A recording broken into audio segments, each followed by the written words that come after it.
ณะประจำสภาประชาชนแขวงประธานสภาประชาชนแขวงสนเขตพร้อมด้วยคณะได้ลงเคลื่อนไหวติดตามกฎกาการจัดตั้งปฏิบัติและเผยแพร่กฎหมายในโครงเขตเศรษฐกิจอยู่เมืองไซภูทองวันที่ 13 พฤษภาคม 2025 ท่านกงแก้วมีวรจักรคณะประจำสภาประชาชนแขวงประธานสภาประชาชนแขวงสนเขตพร้อมด้วยคณะได้ลงเคลื่อนไหวติดตามกฎกาการจัดตั้งปฏิบัติและเผยแพร่กฎหมายในโครงเขตเศรษฐกิจอยู่เมืองไซภูทองโดยให้การต้อนรับของท่านพรหม้าส่งวิไลรองเลขาพรรคเมืองซี่นำเวียกงานวัฒนธรรมสังคมเมืองมีบรรดาคณะประจำพรรคเมืองกรรมการพรรคเมืองหัวหน้าห้องการคณะห้องการเลขาพรรคในบ้านพร้อมด้วยภาคส่วนที่เกี่ยวข้องเข้าร่วมกองประชุมดังกล่าวท่านพรหม้าส่งวิไลได้ขึ้นรายงานสภาพการพัฒนาเศรษฐกิจสังคมของเมืองโดยสังเขปซึ่งท่านก็ได้ยกให้เห็นโดยสังเขปจากนั้นแต่ละภาคส่วนแผนกการของแขวงก็ได้พัดเปลี่ยนกันขึ้นเผยแพร่กฎหมายพร้อมทั้งสนทนาแลกเปลี่ยนอย่างกงไปกงมาจากนั้นท่านนางอรวรรณ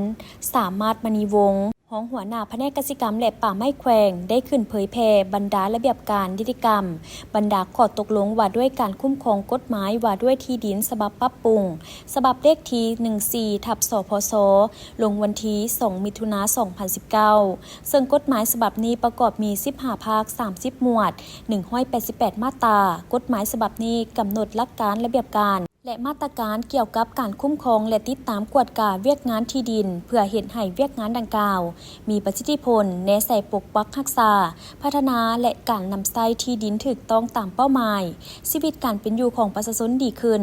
สังคมมีความสงบมีความเป็นระเบียบเรียบร้อยและมีความยุติธรรมประกอบส่วนในการพัฒนาประเทศส่วนกฎหมายว่าด้วยป่าไม้ประกอบมี14ภาค175มาตรา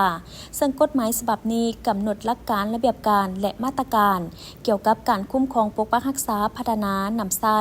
และกวดกาป่าไม้และที่ดินป่าไม้ส่งเสริมการฟื้นฟูปลูกและขยายทรัพยากรป่าไม้